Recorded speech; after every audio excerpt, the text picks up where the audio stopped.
കുറുക്കുകാളൻ വലിയ വലിയ സദ്യകളിലെയും അമ്പലങ്ങളിലെ സദ്യകളിലെയും ഒക്കെ ഒഴിച്ചുകൂടാൻ വയ്യാത്തൊരു ഭാഗമാണ്. ഇതിനു മുന്നത്തെ വീഡിയോ വിഷുക്കട്ടയായിരുന്നു. തൃശ്ശൂർ സ്പെഷ്യൽ വിഷുക്കട്ട എല്ലാവരും കണ്ടു എന്ന് വിശ്വസിക്കുന്നു. ഇനി നമുക്ക് ഇന്നത്തെ ഡിഷിലേക്ക് പോവാം. കുറുക്കുകാളിന് സാധാരണയായി കായ്, ചേന പോലെയുള്ള കട്ടിയുള്ള പച്ചക്കറികളാണ് എടുക്കാറുള്ളത്.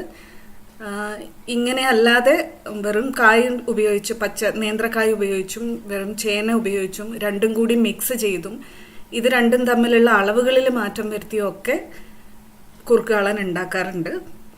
ഇന്നിപ്പോൾ ഞാൻ പച്ചക്കറികൾ രണ്ടും നുറുക്കി, കായും ചേനയും ഒരേ അളവിലെടുത്ത് 150 ഗ്രാം വീതം എടുത്ത് ക്ലീൻ ചെയ്തിട്ട് നുറുക്കി, വലിയ കഷ്ണങ്ങളായി നുറുക്കി മഞ്ഞൾ വെള്ളത്തിൽ അതിൻ്റെ കറി ഒന്ന് കളയാൻ വേണ്ടി വെച്ചിട്ടുണ്ട്. കറ കളയാൻ മാത്രമല്ല, അതിൻ്റെ നിറം മാറാതിരിക്കാനും മഞ്ഞൾ വെള്ളത്തിലിടുന്നത് ഹെൽപ്പ് ചെയ്യും. ഇത് കുക്ക് ചെയ്യുന്നതിൻ്റെ കൂടെ കുറച്ച് ഇൻഗ്രീഡിയൻസും കൂടെ നമുക്ക് ചേർക്കാനുണ്ട്. ആദ്യത്തേത് ഒരു 1/2 ടീസ്പൂൺ മഞ്ഞൾപ്പൊടി, 1 ടീസ്പൂൺ മുളക് പൊടി, ചുമന്ന മുളക് പൊടി, 1/2 ടീസ്പൂൺ കുരുമുളക് പൊടി. ഇതിൻ്റെ കൂടെ തന്നെ ഒരു 3 പച്ചമുളക് കീറി എടുത്തിട്ടുമുണ്ട്. കുരുമുളകിൻ്റെയും പച്ചമുളകിൻ്റെയും എരിവാണ് ഇതിൽ എടുത്ത് നിൽക്കേണ്ടത്. ചുമന്ന മുളക് പൊടി ആ നിറത്തിന് മാത്രം വേണ്ടിയിട്ടാണ് നമ്മൾ ചേർക്കുന്നത് കേട്ടോ. പിന്നെ ഒരു 3 തണ്ട് കറിവേപ്പിലയും കൂടി ഇതിലേക്ക് എടുത്തിട്ടുണ്ട്. ആദ്യത്തെ കുക്കിംഗ് തുടങ്ങുമ്പോൾ തന്നെ നമ്മൾ ചേർക്കുന്നതാണിത്.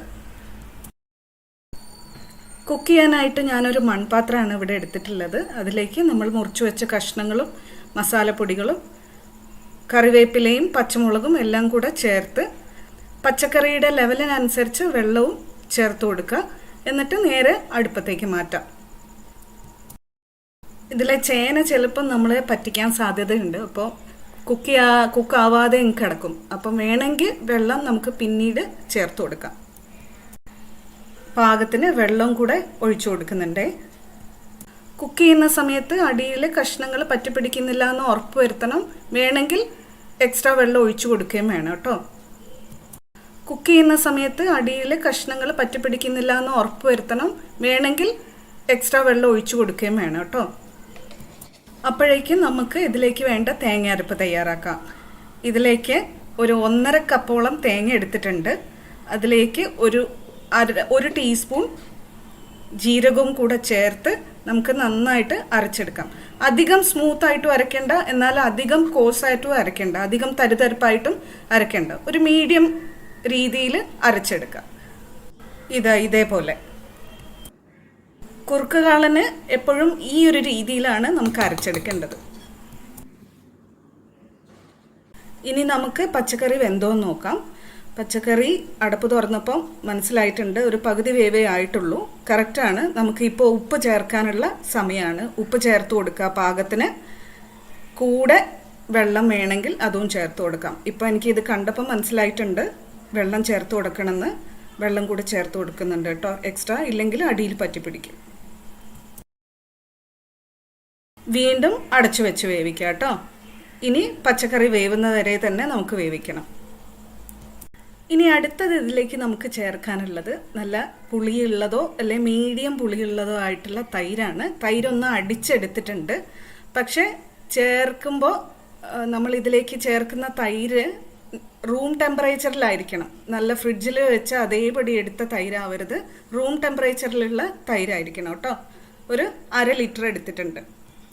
ഇപ്പം 3 മിനിറ്റ് കഴിഞ്ഞു. നമ്മൾ കുക്ക് ചെയ്യാൻ വെച്ച വെജിറ്റബിൾസ് ഓപ്പൺ ചെയ്യാണ് കേട്ടോ. തൈര് ചേർത്ത് കൊടുക്കുകയാണ് കേട്ടോ. തൈര് ചേർത്ത് കൊടുക്കുന്നതിന് മുന്നേ തന്നെ ഫ്ലെയിം ഏറ്റവും ലോയിലേക്ക് ആക്കിയിടണം. അത് മാത്രമല്ല തൈര് റൂം ടെമ്പറേച്ചറിൽ ആയിരിക്കണം. ഇതൊക്കെ തൈര് പിരിയാതെ നോക്കാനുള്ള കരുതലുകളാണ്. തൈര് ചേർത്ത് കൊടുത്ത പാടെ ഒരു മീഡിയം പേസിൽ ഇളക്കിക്കൊണ്ടിരിക്കാൻ വേണം. അത് തിളയ്ക്കുന്നത് വരെ ഇങ്ങനെ ഇളക്കിക്കൊണ്ടിരിക്കണം. തിളച്ച് കഴിഞ്ഞാൽ പിന്നെ പ്രശ്നമില്ല. ഇതായിപ്പം തിളയ്ക്കുന്നുണ്ട്. ഇനി നമ്മൾ അടച്ചു വെച്ച് വേവിക്കാൻ പോവാണ്. തൈര് എത്രത്തോളം കുറുകി കിട്ടണമോ അത്രയും നേരം ഇനി നമ്മൾ അടച്ചു വെച്ച് വേവിക്കണം. ഇടയ്ക്കിടയ്ക്കൊന്ന് ചെക്ക് ചെയ്യണം. ഞാനിപ്പോൾ ഒരു 10 മിനിറ്റോളം വെച്ചിട്ടുണ്ട്. 10 മിനിറ്റോളം വെക്കുമ്പോൾ ഒരുപാട് അങ്ങ് കുറുകിയിട്ടില്ല. എനിക്ക് വേണ്ട ഒരു പാകത്തിനായി. നിങ്ങൾക്ക് വേണമെങ്കിൽ ഇതിനേക്കാളും നേരം വെച്ച് ഒരു 10-20 മിനിറ്റ് നേരം കൂടുതൽ വെച്ചിട്ട് നല്ലോണം വറ്റിച്ചെടുക്കുക കേട്ടോ. ഇത് ഇപ്പം തന്നെ ഒരു നല്ലൊരു ക്രീമി കൺസിസ്റ്റൻസി ആയിട്ടുണ്ട്. ഞാൻ ഇവിടെ വെച്ച് അടുത്ത ഇൻഗ്രീഡിയൻറ്റ് ചേർക്കാൻ പോവാണ് കേട്ടോ. സാധാരണ ഈ സമയത്ത് എല്ലാവരും ഉലുവപ്പൊടിയാണ് ചേർക്കാറ്. പക്ഷേ ഞാൻ ഇതിൻ്റെ കൂടെ കടുകും കൂടി പൊടിച്ചതാണ് ചേർക്കുന്നത്. ഇതെനിക്ക് ആക്സിഡൻ്റലി കിട്ടിയതാണ്. ഒരു ദിവസം ഞാൻ കുറുക്കുകാളൻ വെച്ചുകൊണ്ടിരുന്നപ്പോൾ ഉലുവ മാത്രമായിട്ട് പൊടിച്ചത് എൻ്റെ കയ്യിൽ തീർന്നു പോയിണ്ടായിരുന്നു. അപ്പം അച്ചാറിന് വേണ്ടി ഞാൻ പൊടിച്ചു വെച്ച ഉലുവയും കടുകും ചേർത്ത പൊടി ഉണ്ടായിരുന്നു. അത് ചേർത്ത് നോക്കി. അപ്പോഴാണ് എനിക്ക് അമ്പലത്തിലൊക്കെ വെക്കുന്ന അതുപോലത്തെ ഒരു ടേസ്റ്റ് എനിക്ക് കുറുക്കുകാളിന് കിട്ടിയത്. അതിന് ശേഷമാണ് ഞാൻ ഇങ്ങനെ ചെയ്തു തുടങ്ങിയത്. അതായത് ഉലുവയും കടുകും ഒരേ അളവിലെടുത്ത് വറുത്ത് പൊടിച്ച് അതിലൊരു 1/2 ടീസ്പൂൺ ഇതിലേക്ക് ഞാൻ ചേർക്കുകയാണ്.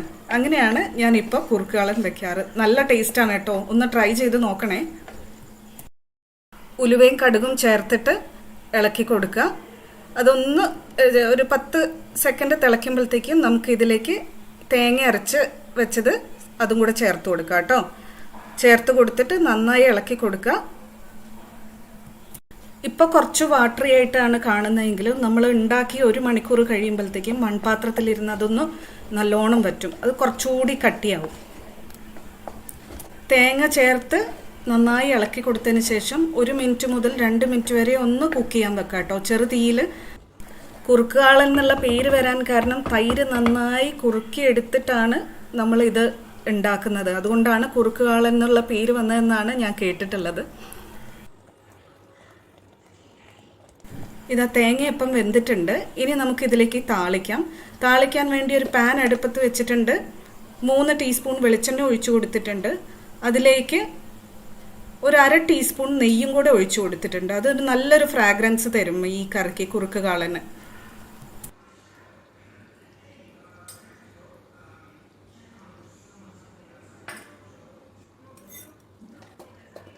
എണ്ണ ചൂടാകുമ്പോൾ കടുക് ചേർത്ത് കൊടുക്കുക.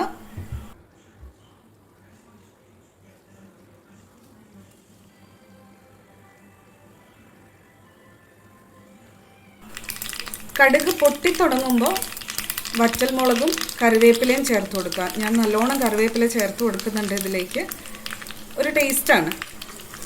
വറ്റൽമുളകും കറിവേപ്പിലയും പാകമാകുമ്പോൾ അധികം കരിയാതെ തന്നെ പാകമാകുമ്പോൾ നേരെ കറിയിലേക്ക് ചേർത്ത് കൊടുക്കുക. ചേർത്തിട്ട് നന്നായി ഇളക്കി കൊടുക്കുക. എന്നിട്ട് ഒന്ന് അടച്ചു വയ്ക്കുക, ആ ഫ്രാഗ്രൻസ് പോവാതെ. ഞാൻ പറഞ്ഞ പോലെ ഉലുവപ്പൊടിക്ക് പകരം ഉലുവയും കടുകും കൂടെ പൊടിച്ചതൊന്ന് ചേർത്ത് നോക്കിയിട്ട് ഒരു തവണ ഉണ്ടാക്കി നോക്കണേ. നല്ല ടേസ്റ്റാണ്. നല്ല വ്യത്യാസം നിങ്ങൾക്ക് അറിയാൻ പറ്റും. ഇതിൻ്റെ കൺസിസ്റ്റൻസി നിങ്ങളിപ്പോൾ ശ്രദ്ധിച്ചല്ലോ അല്ലേ? ഇതൊരു അരമണിക്കൂർ ഇതിനകത്ത് ഇരിക്കുമ്പോഴത്തേക്കും, കൽച്ചട്ടി ആയാലും മൺചട്ടി ആയാലും അതിനകത്ത് ഇരിക്കുമ്പോഴേക്കും കുറച്ചുകൂടെ കട്ടിയാവും. കുറുക്കുകാളൻ്റെ കൺസിസ്റ്റൻസിയെ പറ്റി പറയാ, തവിന്ന് ഇലയിലേക്ക് ഇടാൻ കുടഞ്ഞിടേണ്ടി വരും. അങ്ങനെ ഒരു കൺസിസ്റ്റൻസിയാണ് പറയുക. ആ പാകത്തിനായി കിട്ടും കുറച്ച് കഴിയുമ്പോഴത്തേക്കും. അപ്പോൾ എല്ലാവരും വീട്ടിൽ ട്രൈ ചെയ്ത് നോക്കിയിട്ട് ഫീഡ്ബാക്ക് തരണേ കേട്ടോ. എല്ലാവർക്കും വിഷു ആശംസകൾ. നമസ്തേ.